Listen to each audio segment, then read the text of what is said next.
In construction, you always want to be done in time and budget because different technologies ultimately are saving you time, are saving the owner the cost savings.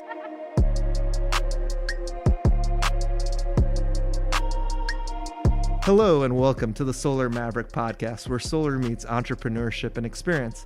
I'm your host, Benoy and Suzanne. And I'm your co-host, Suzanne Waters. So let's get into it. Hello and welcome to the Solar Maverick podcast. I'm your host, Benoy and I'm excited to have my co-host, Suzanne Waters. And we're actually doing our first podcast. We're actually interviewing someone else where we're not doing a 101 topic or talking about a different state level market. Suzanne, can you briefly tell the audience about what you do at Renew Energy? And I'm the CEO and founder of Renew Energy, and I'm excited to have my co-host and obviously interview our guest and introduce our guest. Hey everybody, I'm Suzanne Waters. For those of you that don't know, I'm the VP of Business Development here at Renew Energy. I do a lot of our SREC management, proposal writing, networking. I always leave things out, but you have to. Yes, and she's great at networking, I'm pretty modest. building relationships with commercial industrial building owners, people who are potentially interested in selling SRECs, land opportunities. And there's a couple of episodes with Suzanne now. By the time this episode comes out, Suzanne, do you want to briefly talk about some of the episodes? Yeah, so as Benoy said, we like to do the 101 topics. So we do an SREC 101, and offhand think of my episode numbers right now. I know my first episode was episode 6, why solar is a great industry to work in. We do an SREC 101. We did a brief overview of the New Jersey solar market, a brief overview of the New York solar market, the community solar 101. And then this is our first combined interview. And then obviously your famous hashtag Carpe Solum. Suzanne's going to introduce our guest who we both know very well from our previous work experience. And Suzanne, can you do the intro? Yes. So we are so excited and so honored to have here with us today, as Benoy said, a former coworker of both of ours. I feel like we talk about him on all of our other episodes. We'd like to introduce Juan Truyol. Thank you. Thank you, Suzanne. Juan is actually one of the project estimators at Strata Solar. As I said, Benoy and I used to work with Juan at Vanguard Energy Partners. Juan's site civil experience includes utility projects, concrete dam reconstruction, micro-tunneling, airport runway, environmental remediation sites, and demolition and subways. His experience also includes the role of Director of System Design and Turnkey Estimating for Vanguard Energy Partners. His comprehensive knowledge of construction means and methods and pre-construction procurement enhanced Vanguard's professionalism with regard to construction practices and protocols. His latter responsibilities at Vanguard required daily interaction with a wide assortment of subcontractors and equipment suppliers, which has allowed Juan to become a very familiar player in the Mid-Atlantic regional territory. Yeah, that's a great introduction. And I know, Juan could obviously talk about your background more, but we're excited to have you because you're actually the first project estimator we've had. And I learned actually the importance of project estimating with working with Juan on a lot of these projects. I'm excited because I learned a lot from you about all the different aspects of equipment and working with subcontractors and those public RFPs. And we're trying to figure out last minute how to value the projects. So I'm really excited to have you. And I know too at Strata Solar, you're still in solar estimating, but you do more like the huge utility scale projects. We were talking about a real utility scale project that's tying to a substation. So Juan, if you could go into, maybe not all the audience members of Solar Mavericks know what a project estimator is and the importance of it, would be great for you to talk about what a project estimator does and your background more in depth. Yeah, thank you, Benoy and Suzanne, for the introduction. Super honored to be invited to this podcast, one of the best, if not the best, solar podcasts in the industry. So as far as a project cost estimator, we estimators do approximations on cost for projects. So we put together what the labor, material, rental subcontractors, others, what the project is going to cost. We predict what the cost will be in the future. So we have to build the jobs in our head, do our due diligence, go through the request for proposal, the RFPs that Benoy spoke about, make sure everything protects the company as far as requirements, and put a budget together that's going to be a qualified budget that's going to win the project and also at the same time protect the company and the owner from any hiccups. One of the things we talked about, I know I'm kind of switching gears a little bit, but there's been so much volatility in pricing, specifically like panels. We were talking about time. How do you price those things out when things are just constantly in flux? Obviously, the tariffs made things as well more complicated, pre-tariff, post-tariff. That's a good question, Benoy. So yes, a lot of volatility in the solar industry, as any of these tariffs that have impacted not just solar, but the steel industry and so forth. As far as the cost estimator's job is qualifications, clarifications, inclusions, exclusions. So when you put your budget together, you said the budget's based on this scope of services that the owner required the contractor to bid, and you have qualifiers, inclusions, exclusions that protect the owner and the contractor from unpleasant exchange, if you could say, in the future. So yeah, the tariffs would be qualifier. Oh, okay. Basically, that makes sense. Protect both parties because it's an unforeseeable cost to some extent. I mean, you could do educated guesses based. You could go to the country of origin, sit down, talk, and do an educated guess, and you put your best foot forward for the budget. Definitely. But the qualification will ultimately protect you and the owner. Okay, so our next question for you, Juan, can you tell us a little bit more about your role at Strata Solar? So at Strata Solar is a virtually integrated an engineer, procurement, contractor in the commercial and industrial sectors, utility scale sector, operations and maintenance, and development. My role at Strata Solar is I get involved with the cost estimating starting from rough order of magnitude, which is what's the 50% to 100% likelihood of accuracy for the project, to binding project. So I'm one of the cost estimators that works together on the budget that will be delivered to the owner. And I get involved some with the binding bid process. I get involved a little bit with subcontractors. We have a subcontractor manager, but from time to time, I'll help out a little bit if needed. It's amazing to me. Now you have like 10 years of cost estimating experience in solar. Can you talk about what you do and what are kind of the different experiences that you have with the 10 years that you've been cost estimating good solar question. projects?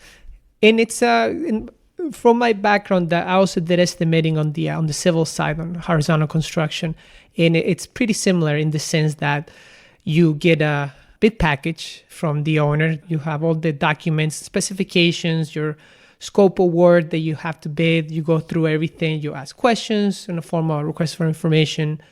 And once you have all the information, you could start your takeoffs and see what quantities are associated with the project. If there's subcontractors that to do any of the specialty work that you do not self-perform, they're engaged, and you basically try to gather all the pricing that you will need to put this budget together. Mm-hmm. And then you put the budget together, you go over with construction, you go over with the bid manager, the VP of estimating, the owner, and the pricing gets blessed. You do a proposal or electronic format. However, in the old days, they used to go in a public reading. They'll open all the bids and they'll be, okay, here's the winner. But nowadays, everything's so electronically. Sometimes you just get an email. Definitely. So how anticlimactic. Well, it's much better than the way it used to be. You delivered 5 copies. You remember, Suzanne? I remember. 5 copies, 100 pages each.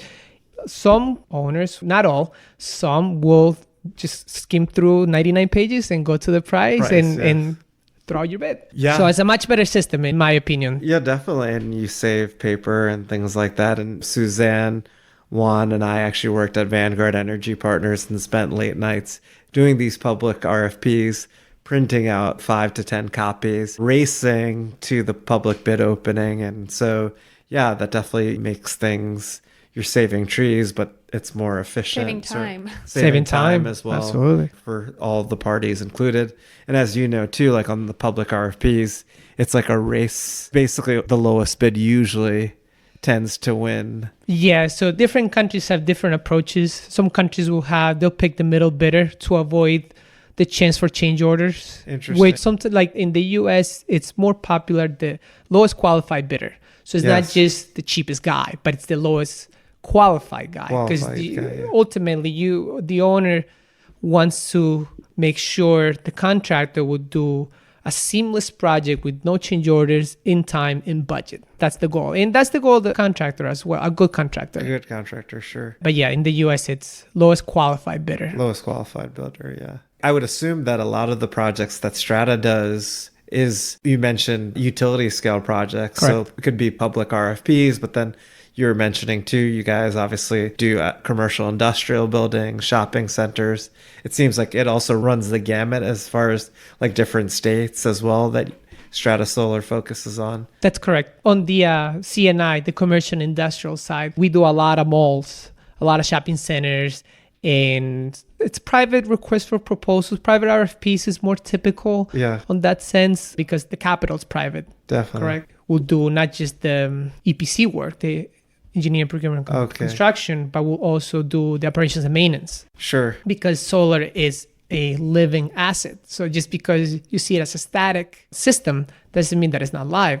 As Dominic mentioned on the last episode, or episode 30, I'm sorry. No, that's impressive, yeah. Episode 30, then the systems have electrons flowing, 1,000 volt, 1,500 volt systems. I mean, these systems are working hard. Yeah, definitely. And do you think there's a benefit for having the original EPC be the O&M versus a different company doing the O&M? It depends.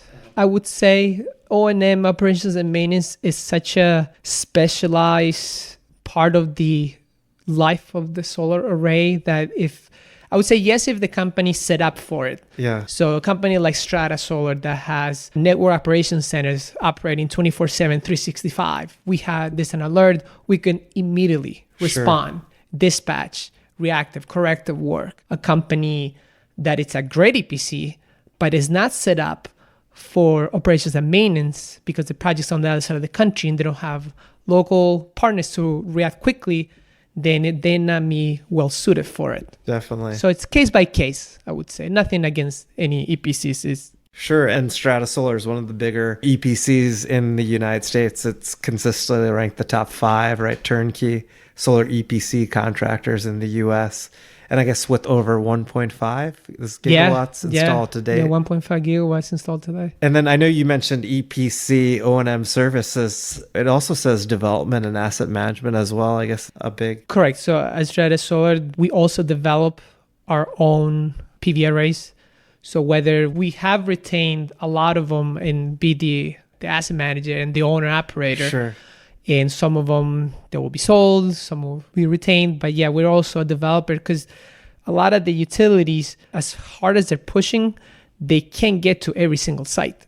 So some of the larger EPCs will develop a site and act as a developer and provide the site as the developer and potentially the EPC contractor. Oh, interesting. That's great to know. So it seems like almost you guys are soup to nuts from initial development to building the projects to asset management and O&M. So it's full service. Yeah, in some instances, sometimes we're just the EPC, sometimes we're just the O&M provider. But in some instances, we will be from origination, development, EPC, O&M provider. Yeah, we'll be from A to Z. A to Z. That's really helpful to know. And obviously Strata is one of the bigger players in the United States. So that's great to kind of understand what they're doing in their business. Can you tell us how you vet subcontractors and equipment suppliers? Sure. That's a very good question. By the way, this came because I would spend time with you. And the great thing, actually, when we worked at Vanguard, instead of you just giving me the quote of what it was, you would actually walk me through the quotes and the different components.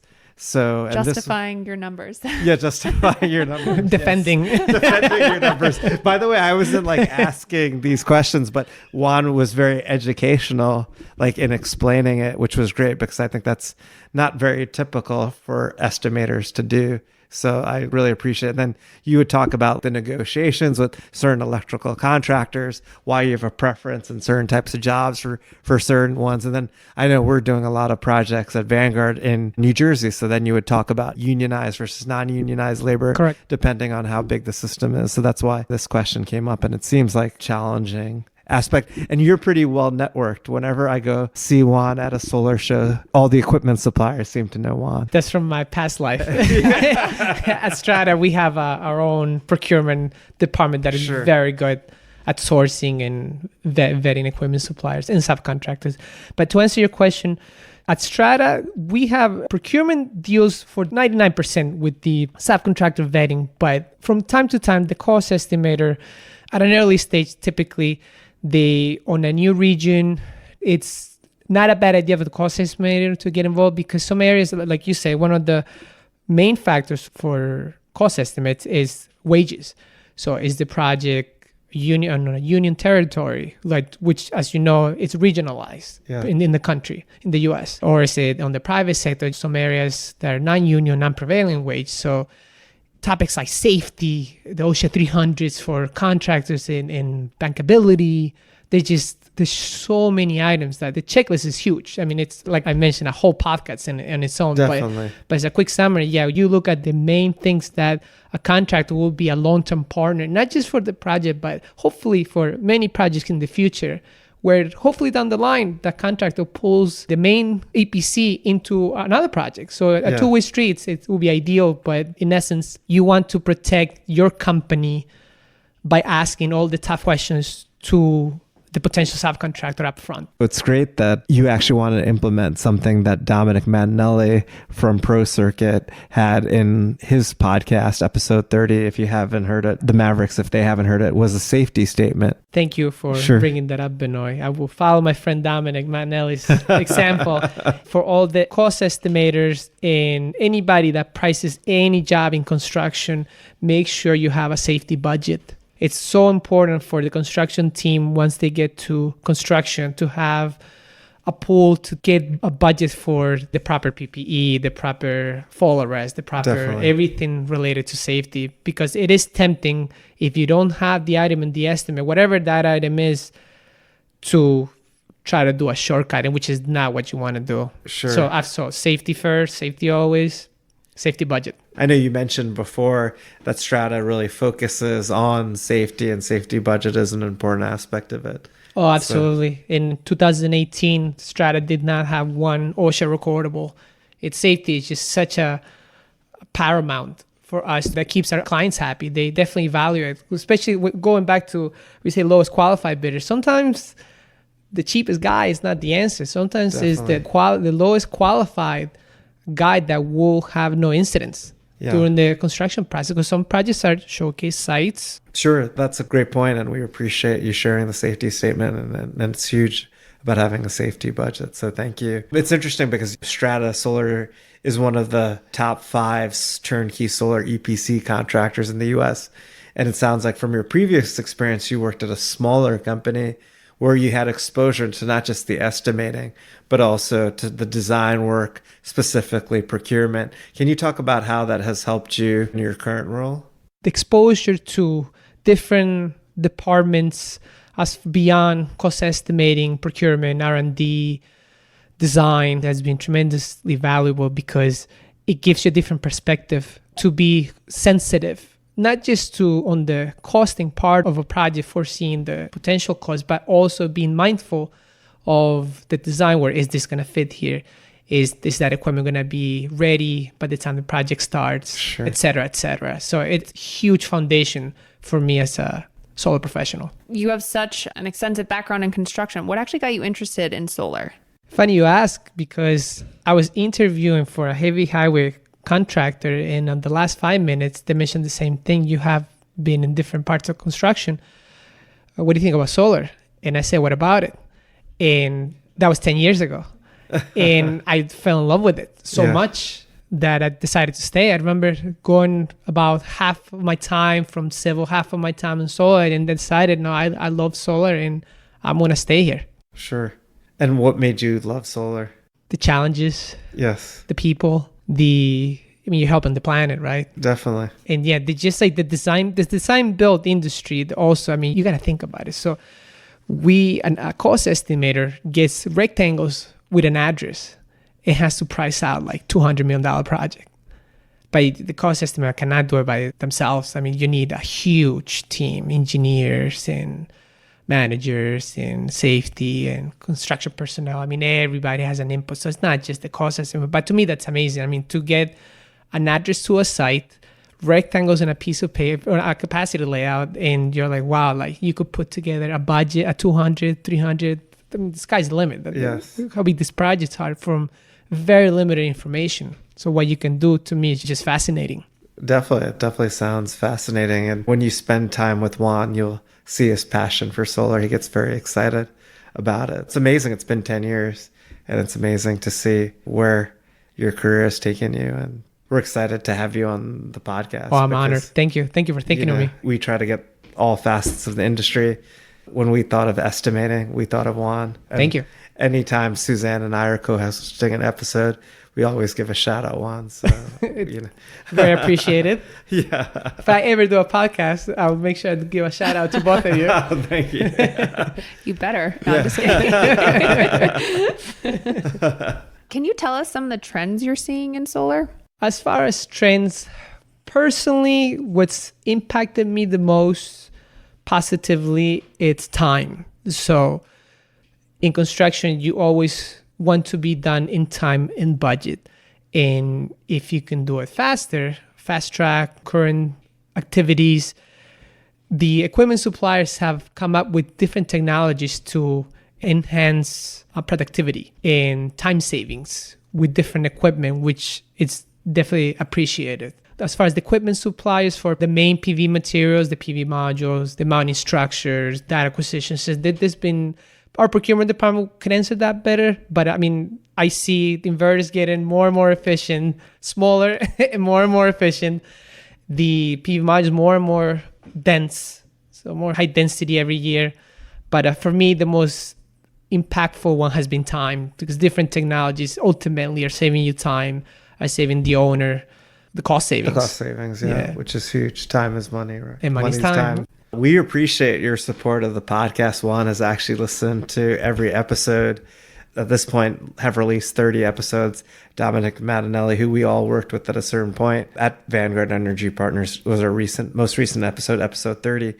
What feedback do you have about the Solar Maverick podcast? Oh, I love it. It's so different from other solar podcasts and other industry podcasts in the sense that you try to get the full spectrum view from everybody, not just the CEOs, the CFOs, but also the workers, the guys that are down executing projects. You interview Dominic, who's an great electrical contractor, and other solar professionals that can give you their perspective from an executioner, not just, I mean, some CEOs are good and CFOs, and they roll up their sleeves and they execute. But generally, I believe that getting the full spectrum of views from everybody can give you a better perception of of the solar industry truly is. Yeah, definitely. And that's what we're trying to do. And we're learning from our audience and getting feedback and trying to improve. It's a work in progress, and we appreciate your support. Well, and Likewise. we've talked about in previous episodes, there's so many facets to the solar industry that really getting the perspective from so many different people, it's essential to really get a feel for everything that goes into solar in general, wouldn't you say? Yeah, it's kind of funny because some people are like, I don't know how you could make a weekly show about solar. There's just so much to talk about, and everyone has a unique perspective on the industry. So there's not a lack of topics to have a weekly episode that we come out with every Tuesday. Well, this is the part of the podcast. Actually, this was Kevin Y. Brown. He is actually the producer of the podcast. It gives our guest actually the opportunity to ask us questions. Kevin is the founder of Podcast Laundry, who edits and helps with the strategy of our podcast. He has a very successful podcast called Create Your Life Series, which is on Sirius XM Radio. I was actually interviewed on the podcast. So Juan, this gives you an opportunity. We've been asking you questions where you could ask us questions. Great. If you give me the option, I will. So two ladies first. So Suzanne. Sure, definitely. For the audience that is not aware, the solar projects have a very lengthy upfront and ending cycles. And my question would be, considering the time variation, approval processes from different utility permitting agencies, do you foresee any standardization nationwide, which could in turn help expedite this upfront end cycles? That's a great question. Like we were talking about, time is money. Ideally, that would be perfect, but unfortunately, I don't think that that's something that we will see in the near future, just because of the fact that each state has its own legislation, its own incentives. It would be hard to kind of make that uniform into a seamless process for solar, no matter where you're doing it. So I guess my short answer would be no. Fair enough. What's your views of it, that Juan? Because obviously standardization, it's been talked about a lot in the industry. Correct. To simplify things. But what's one of the challenge that Suzanne was mentioning is every state's different. Correct. Every utilities within the same state acts differently. That's correct. However, there are some utilities that encompass multiple states.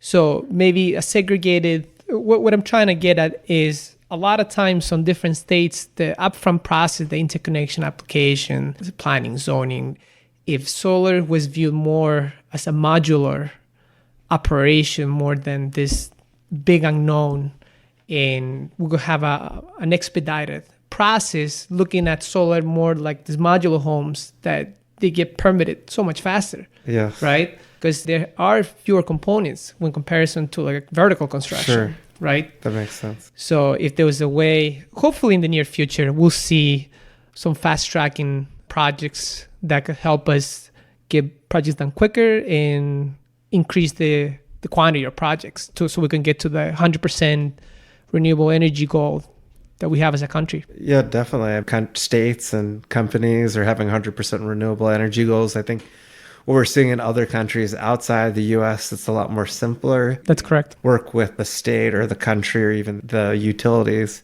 to get projects through. The costs are a lot less as well. You mentioned the upfront cost. Yeah, that's great. And there are agencies out there that are working very hard at creating some uniformity across at the nationwide level. But yeah, it's not an easy task, as Suzanne mentioned. Yes. Well, hopefully. Yeah, definitely. In the future, we'll see some progress. Yes, definitely. And I had a question for you, Benoy. With the current renewable energy combination of solutions that we see at the utility scale level, mostly on battery energy storage solution, solar, wind, to offset traditional energy resources, do you expect the addition of more renewable energy resources such as geothermal incorporated into this bag of alternative energy solutions? We're having an energy transformation happening in the world, and basically there's going to be multiple technologies, not just solar and wind. I think solar is the most scalable for intermittent power. Once energy storage becomes economical, that's a game changer. But yes, you'll still see geothermal, biomass, landfill gas, hydro. People are talking about nuclear as well to kind of get to those goals. Obviously, there's some issues with nuclear as far as recycling, and then obviously what happened in Japan and Fukushima. There's also maybe some technologies that we don't know. It's just amazing for me to see like how things are changing and how quickly they are. I have experience in those different technologies. It's just solar is just the easiest to scale. And the challenging thing too is like natural gas as well is so low that some of these other technologies that we talk about, like biomass and landfill gas, they have a hard time competing with an abundant supply of natural gas, which is then dictating the energy prices or electricity prices, because most of the generation is coming from natural gas plants. So that's why you see such low sort of pricing. But it's exciting because we're seeing very low pricing because of so much solar and wind coming online, and the prices are declining to basically produce these systems. In a long-winded way, I think there's going to be multiple technologies, but primarily I think wind and solar are probably going to be the most popular, and solar the most because it's most scalable. But obviously I'm skewed because I have the Solar Maverick podcast and we just focus on solar. We get approached by all these different technologies. I've invested in a company that's developing, taking municipal solid waste and converting it to ethanol. So definitely interested in these other technologies. And I think there's going to be stuff that's coming in the pipeline, totally new technologies, because it's just amazing to see how, as a society, we're advancing with technology, robotics, AI, and all these other things. That's encouraging. Thank you, Benoy. Yeah, definitely. Thank you. So how was your first experience on a podcast? It's like I told my wife, I came to hang out with old friends. It's very, very pleasant. I definitely encourage it to anybody listening that wants to be part. Reach out to Benoy and Suzanne. You can actually email us at info@renewenergy.com, or you can email me directly, Suzanne@renewenergy.com. That's SUZANNE @renew energy.com. If people want to learn more about Strata Solar or get in contact with you, what's the best way? So I'm active on LinkedIn. So you could reach me, Juan Truyol. My last name, it's a mouthful. It's TRUYOL. You could reach me at my first name, first initial, last name, J Truyol @stratasolar.com. Great. And we'll have that as well in the notes of the podcast if our listeners didn't get that. And Suzanne, do you want to close out the show? Carpe Solum, Yes. everyone. And can you explain what that is if people haven't listened to your podcast? Sure. So Carpe Solum, everybody I'm pretty sure is familiar with the term Carpe Diem, seize the day. So Carpe Solum means seize the sun. And it was a term, I guess you could say, that I coined while I was working at Vanguard Energy Partners. Great. Carpe Solum. Carpe Solum. Carpe Solum. We appreciate your support of the podcast. Thank you. Thanks for having me, guys. Till next Anytime. time, you guys. See ya. See you. Bye.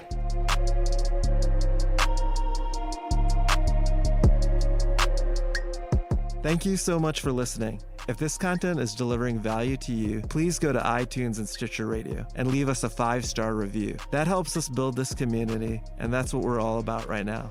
Building this community as big as we can to deliver as much value as we can.